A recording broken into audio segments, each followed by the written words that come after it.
People, deluded, I'm back again. Can you see all of my head for some of you that complain about such? But like you lot know, different location. In my lunch break, it's raining. Actually forgot my umbrella, and I don't know why I haven't got my jacket, but schoolboy errors. I'm moving like Mustafi right now. But I'd like to crack on, people, and just talk about some things I've seen. First and foremost, I want to talk about Mislintat. Now, he's given an interview. I don't know the media, but I believe Arsblog, they've done a good way of translating it and keeping the relevant bits. So check out that website and check them out. Forgive me for mispronunciations for it, so you can draw your own conclusions. But I've got it here. I'm not going to talk about all of it, but we might as well go on, man. And he was speaking in relation to, obviously, his time at Arsenal is done and whatnot. And he was speaking about the main talking points is I won't say he gave away anything, but it sounds like he personally feels we're keeping analytical stuff, but we're moving from an analytical thing of getting transfers and stuff to let's have good relations with agents and take advantage of that when players become available. Let's see who has the biggest contact list, sort of thing. He also obviously spoke about how he was led to believe, from basically what I'm interpreting, is that he was led to believe he was going to get the top role at the club. When certain people came into the club and certain additions were made in backroom, changes were happening. Apparently, by his own words, it was more or less agreed. Nice to see him open up about time at Stuttgart and talk about he gets the same passion from finding players everywhere and whatnot. But let's crack on. Screen's looking mad, but after 12 years at Dortmund, ultimately as head of professional football, then 15 months at Arsenal as head of recruitment, are you finally on the front line, even if it is the second tier? In Dortmund, I prepared many decisions for the sporting director, Michael Zorc, to the extent that he just had to sign off. But of course, the responsibility ultimately laid with him and the chief executive. At Arsenal, I was already responsible for transfers as there was no sporting director. But in England, it isn't unusual for a sporting director to sit on the bench, so you're much less visible. Okay, that's cool. And then he's gone on to say, that actually sounds rather comfortable. The interview goes on to say, that actually sounds rather comfortable. Why did you leave London? Last year, there were leadership changes at Arsenal. It had been agreed that I would become technical director, so then I'd be around the team on a daily basis. But the new leadership had their own agendas and candidates. On top of that, we had different approaches, and that's what happens in life, people. I told you, in an ideal world, it'd be lovely to have Edu with his expertise, Raul here, Mislintat, or someone with that sort of knowledge here. It'd be lovely, but people see things differently. When you get to that level, people management becomes a massive big thing. We'll never know in regards to disagreements and whatever, or it might have just been a professional decision in that, okay, want to go into a different role. It is what it is. I know people lose their mind losing Mislintat as well. For me, it hurt to see him go so soon as well after the good work he's done already. You want the greatest professionals. I mean, you can go out and find someone to do the role. It is what it is, but it was jarring, people, really and truly. But if there's different approaches, and he's allowed to seek elevation in his career, so if he didn't feel he could advance his career here, people, and he felt there was different approaches and he didn't feel he could work to his best standards here, then you have to keep it moving, people, really and truly. So it is what it is. Does sound a bit salty throughout all of it though, but it is what it is. And he said different approaches, to which the interviewer obviously said, I need to change screens, hands are dying. But the interviewer went on to go and say, like what? Obviously probing him. He said, previously, we had a strong systemic approach to transfers, a mixture of watching things live as well as quality data and video analysis. Arsenal actually owns their own data company, which we knew. That meant that we acted independently. We knew about all the markets and players in all positions that came into question. However, the new leadership work more strongly with that data offered from clubs or agents through their own network. So there's no right and wrong, people. Me personally, I'd prefer to have the both of marry the two together. I want us to do. We are still doing analytics. Like, we're still looking at. We're not just texting agents and saying, have you got any players wheeling and dealing? But you want to see us add that sort of thing into it. First and foremost, you want to see us have a system where we can identify players. But you also, I think Arsenal, we need to start utilising people's contact lists better. So I want to see us marry the two personally, in that we're scouting, we're going out there, we're sourcing targets, but we can utilise contact lists. Like I said, Raul's contact list in his phone must be a madness. Edu's the same. So if we're going to utilise them, and obviously we scout players and whatnot, but if you're mate, because this is how it normally works, people. If I'm head of recruitment, I've got a good relation with you, whoever you are behind the screen right now. You might be in law. Let's just pretend I'm Edu. I'm in England right now, yeah? Not maybe the best example, but let's just say I'm Edu. You're in Brazil, not necessarily the most watched team in Brazil in league and division and youth side, you might tell me, yo, listen, DG, this youngster I've seen in Brazil, he's not much known right now.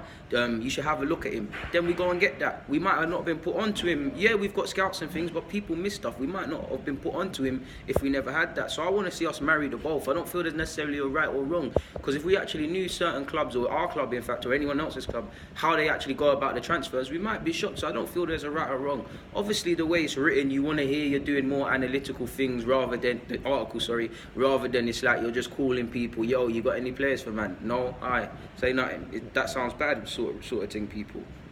But moving on, yeah, that's what I've said, man. And he said, instead of Barca and Man City, you're now dealing with the likes of Kel and Regenburg. I cannot say their name.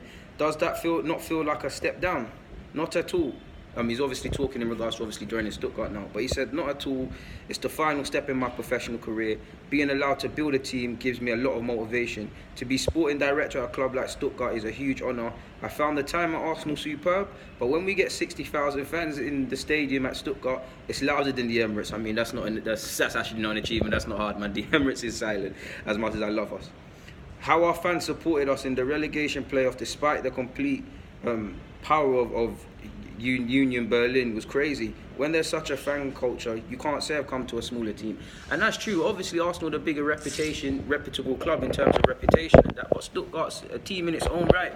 At the end of the day, he's someone that clearly, before he got a job in Dortmund and all of these things, he loves football at the base layer. He loves scouting, identifying targets, or having certain requirements and finding players according to that. He gets a genuine buzz out of it, sort of thing. Do you get it, people? Joining Stuttgart, people might see it as a step back, because obviously it looks better with Arsenal on your CV and things, but if he's being given more, one, he's in his homeland where he can feel comfortable, two, he's being given more control, three, look at what Stuttgart's doing. They signed Ozcan Kabak from Galatasaray. They've made a little flip on him. Obviously they got relegated, and there's a couple little talents at Stuttgart, and personally I'm going to keep an eye next season in regards to Stuttgart, purely because Mislintat is there, realistically, people. So if he's elevated his career, what he wanted to do first and foremost, and like he said, the last professional step, what can you say, people? At the end of the day, people, you're no different, I'm no different. I want to get promotions and elevate myself and establish myself. I'm sure in whatever you lot do, you want to do the same. It doesn't matter how old you are. It's a blow as well for me, because he's in his he's in his 40s, so he's got a lot of time, man. I'm not naive. I don't think he's going to stay at Arsenal for 20 years, but he has the right enthusiasm, age on his side. Not to be ageist, you can obviously do your thing if you're older, but the right sort of stuff on his side to be able to help us in this high demanding rebuild, both from the backroom staff and things we're doing off the field, but also on the sporting front. So it is what it is, man. We're not going to lose any sleep, but it is what it is. He obviously went and spoke about how he got excitement from finding the likes of Jadon Sancho and Zagadou from PSG. But he's also said he gets the same buzz he got out of finding them lot. He got out of finding a couple of players from Instituto Cordoba. Hopefully I've said their name correctly. He also went and said, we can't buy from the top shelf then. This is obviously when he's speaking about the lack of finances at Stuttgart. He said, even with money to start, there was a mixed strategy. On one hand, we signed experienced players like Socrates and Aubameyang, who won the Golden Boot. And alongside them, we signed big young talents like Torreira and Guendouzi, who have enormous potential. So, for me, people, I mean, it is what it is. It's a blow, of course, but it is what it is, man. Just thought I would share that with you lot, and you lot can draw your own conclusions. More sad news though is that Christian Bielik, if we didn't know it and I said it, I had small hope he'd get involved in first team, be involved in the team, people, but it seems that he's not going to get that chance because if you believe reports coming out of Poland by reliable sources allegedly, in April Bielik received signals from Arsenal that he doesn't have a future at the club. The player hoped his display in the Euros would change the situation, but he was told he doesn't fit well with Emre's philosophy. I mean, if Mustafi can fit into the philosophy, of course Bielik can. Banter aside, if Emre's ran the rule over him, which I don't believe he has, because last season he said Bielik said he didn't have a conversation with Emre. Obviously he went out on loan, so he's out of sight, out of mind sort of thing. He would have probably been in the 23s, and obviously we've got Lomberg in the first team set up now, and you heard how Emre said he didn't know who Burton was. Maybe he didn't know who Bielik was, which I can't believe, because Bielik is one of the more known young players at Arsenal. But obviously with him coming to the club and all the hype and all of these sort of things, so I can't imagine that he couldn't have known him. It sucks for me. Again, Emre's he's within his rights. If he doesn't deem the players his philosophy or can move forward with him, he's within his rights to say, all right, cool, forget it, innit? That's one benefit with Emery, because as much as I like these young players, I'm kind of conflicted, and you lot are as well, because we like them. He came into this with no emotion. It's sad that he hasn't been given a fair crack at it. He hasn't, because I believe if you're looking at the squad, Bielik, defensive midfield, centre half, yes, he's youthful and inexperienced at times, but he could have had a role. Apparently his contract will not be renewed here, so he probably will be sold now. He's got AC Milan, allegedly, a number of championship clubs interested in him. So for me, it's a case of Bielik, you got to be like, and I don't think Jeff is a world-class player, but you got to be like Jeff Renee Adelaide and Benassia and things like that, and make Arsenal regret letting this happen to you. It's like Okoflex gone off to Celtic. He left because he wanted a pathway, but he's going to go and try and play to make Arsenal regret letting him go. Ronte Daly Campbell was released. He's got to go to Leicester. That would be my advice to all of them. Play and train so hard. It won't happen overnight, but to the point where one day people are going to scratch their heads and look around like, yo, this guy was at Arsenal. Why did you clip him? Why didn't you give him a chance? I rate Bielik because once you get a taste of senior football, you don't want to go to 23s. And the ones that do, it's a graveyard, and you'll see how their careers go. It's a graveyard. You don't want to renew his contract. You don't want to use him. Why would he want to go out on loan? In which he's actually said as well, people. He has no desire to be loaned out for the upcoming season. He views any loan as meaningless, which is like I said in a couple of my Bielik videos, where he needs to find a club that's going to give him a chance, allow him to have a bit of stability, because being on loan at this club, coming back, training and whatever, then being on this loan, it develops you, but you need stability. And he's of the age where I think he's proved himself in the senior game where he can be given chances somewhere.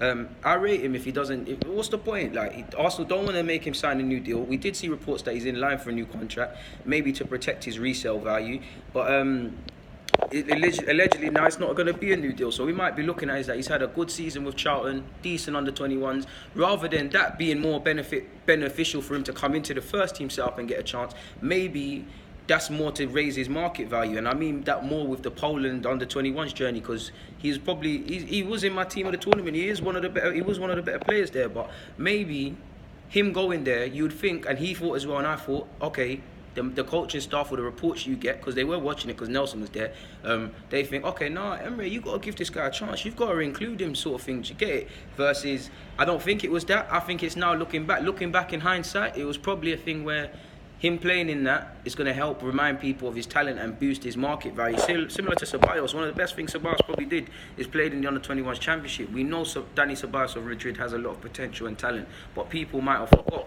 Do you get it? For me, it hurts. I mean, he also previously said under Wenger he thinks he would have kicked on a bit more. There's obviously injuries. I mean, if they don't want to renew your contract, they don't want to give you chances, you're not being given any encouragement, you would, no matter what you do, staying fit, had injury issues, but staying fit and playing well, you're not even being given a chance. If not even this season, there's no plan. It's not a thing where, all right, cool, you passed this test at Charlton, we're going to loan you to this championship club or this German club or whatever. You come, you do your thing there, for next year or so, we bring you back in. If you won, you can't on loan again, but long term, there might be a thing for you here. It is what it is, people. For me, he just needs to have the bit between your teeth. I know he wants to make it here, so it must suck. But keep that energy, that feeling of feeling inferior. Let it drive you at whatever club you go to, and keep performing to the point where in a couple of years people are looking left and looking right and be like, why did you sell him? If that is the case, people, which is quite upsetting as well, man, for me personally, because you lot know I like him. Moving on from him though, finally, Robbie Burton. I said I would offer some thoughts on Robbie Burton. Now, I believe he turns 21 in December. You all know about him now because he's made his debut. I think he's a very technical-based footballer. He's grown a bit since he's probably got into his late teens and stuff. He's a Welsh international, very technical footballer, decent in tight spaces, calm on the ball. Not sure if he's going to make it here because, I mean, he's 20 in December. I think it is a lot. I think him making it in this midfield, it is quite tough.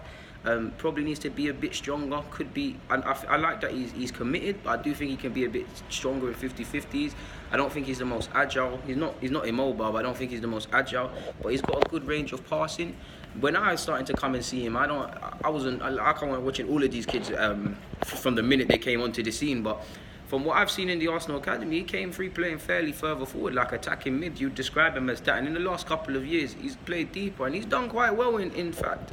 And Yeah, man, he's obviously recommended by Longberg to go out there and go out there with the squad in America. For him, that's good. Rubbing shoulders with Lacazette and all them other quality players. Obviously made his debut, so if cup competition comes about, he's going to be in the thoughts. When it comes to training with the first team, if players are injured and the session needs to let down and they're looking over there and saying, oi, Bold, is there any 23s that can come into the first team set up for this training drill, and they won't let it down?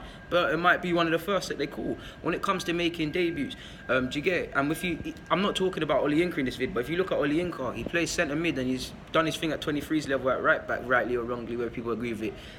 I wish one day Daily Gamble was here, but it might be a thing. God forbid, all our right back options are either suspended or injured and we're in a dire need. Oliinka, because Emre's known him and he knows what he can do sort of thing and he's in his thoughts, he might get an opportunity that way there. I do think Burton's had a torrid time with injury since he's played for the club. He couldn't have played more than 12, 13 times for the 23s last season. So similar to it's quite sad. A lot of players you hear me speak, I'm saying if they can stay fit, you never know. Personally, I don't think Burton is going to make it here. Of course, I want to be wrong. I'll always back it. I have my opinion, and I'll hold my hands up if I'm wrong. He doesn't need to prove anything to me, but what I mean by prove me wrong in that incident is that I would love to be proven wrong that he's here he's able to make it here, and if he goes on to be a first teamer, I'll support him as you lot know. But I just don't think it's going to happen here. I think he's a good technical footballer, but I believe beyond that, I can't see much.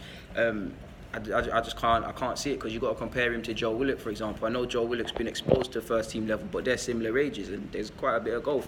And there's maybe some other midfielders that have left this club that are definitely better than him. That's not me knocking him, people. It's just tough. I do think he'll have a career. He's a very good technical based footballer. He is very much a Hale end product. You can see it in his play, people. So it is what it is in that regards. And on that note, I'm going to keep it moving. So people, Deluded, I'm out.